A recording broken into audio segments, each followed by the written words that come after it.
చందమామ Kajal lead role లో రూపొందిన తాజా మూవీ సత్యభామ. యాక్షన్ థ్రిల్లర్ గా రూపొందిన ఈ మూవీ శుక్రవారం 7న ప్రేక్షకుల ముందుకు వచ్చింది. డైరెక్టర్ శశికరణ్ తిక్క సమర్పణలో ఆయన స్క్రీన్ ప్లే రచనలో ఈ చిత్రం భారీ అంచనాల నడుమ విడుదలైంది. మరి ఈ చిత్రం ఎలా ఉందంటే, సత్యభామ షీ టీమ్ లో ఏసీపీ స్థాయి పోలీస్ అధికారిగా పనిచేస్తుంటారు. చూడడానికి శాంతంగా కనిపించినప్పటికీ నేరస్తుల దగ్గర నుంచి నిజాలు రప్పించే విషయంలో ఆమె దిట్ట. తనకు అప్పజెప్పిన కేసులన్నిటినీ సులభంగా వదిలిపెట్టదని పేరు. అయితే రచయిత అమరేందర్ ను ఇష్టపడి పెళ్లి చేసుకున్న సత్యభామ తన వ్యక్తిగత జీవితానికంటే వృత్తికి ఎక్కువ సమయం కేటాయిస్తుంది.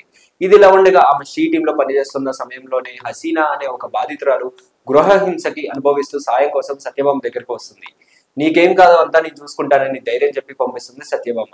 అయితే ఆ తర్వాత హసీనా తన భర్త చేతిలో దారుణ హత్యకి గురవుతుంది. ఆ హత్య సత్యభామను ఎంతగానో కలిసివేస్తుంది. దీంతో హసీనాతో పాటు ఎంతో మంది జీవితాలతో ఆడుకున్న ఆ హంతకుని పట్టుకునే క్రమంలో సత్యభామకి ఎలాంటి అనుభవాలు ఎదురయ్యాయి, ఆ కేసుని ఆమె వ్యక్తిగతంగా తీసుకోవడానికి కారణం ఏంటి, ఇటువంటి తెలుసుకోవాలంటే మీరు సినిమా చూడాల్సిందే. పరిశోధన నేపథ్యంలో సాగే ఓ క్రైమ్ థ్రిల్లర్ సినిమా ఇది. ఈ తరహా కథలు ఈ మధ్య తెలుగులో చాలానే వచ్చాయి. ఓ నేరం, అది ఎవరు చేశారనేది చాలా కాలం వరకు అంతు చిక్కదు. ఎలాంటి ఆధారాలు దొరకకుండా అత్యంత పకడ్బందీగా జరిగిన ఆ ఘటన వెనుక ఉన్న గుట్టుని విప్పేందుకు ఓ పోలీస్ అధికారో, లేదంటే ఓ డిటెక్టివో, లేదంటే బాధితుడో, లేకంటే అతడి తాలూకు వ్యక్తులు వచ్చి ఛేదిస్తారు. ఈ క్రమంలో ఎదురయ్యే సవాళ్లు, వెలుగులోకి వచ్చే అసలు నిజాలు, కేసు ముడివీడే క్రమం ఎలా సాగిందే ఇటువంటి కథలకు కీలకం. సత్యభామ కూడా అలాంటిదే. కానీ ఇక్కడ హత్య ఎవరు చేశారన్న విషయం ముందే తెలిసిపోతుంది. అతన్ని వెతికి పట్టుకోవడమే ఇక హీరోయిన్ పని. పైగా కేసుని ఛేదించేది ఓ మహిళా పోలీస్ అధికారి. ఆమె కేసుని వ్యక్తిగతంగా తీసుకునే క్రమంలో పడిన భావోద్వేగాలు ఈ సినిమాను కాస్త వ్యతిరేకంగా చూపించిందని చెప్పుకోవాలి.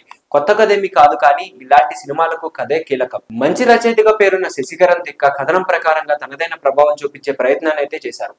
ఎక్కువగా కమర్షియల్ సినిమాల్లో పక్కా కమర్షియల్ హీరోయిన్ గా కనిపించే చందమామ కాజల్ ఈసారి ఫీమేల్ ఓరియంటెడ్ పాత్రలో కాస్త కొత్తగా కనిపించింది. పాతకు తగ్గట్టుగా హుషారుగానే కనిపించారు ఆమె.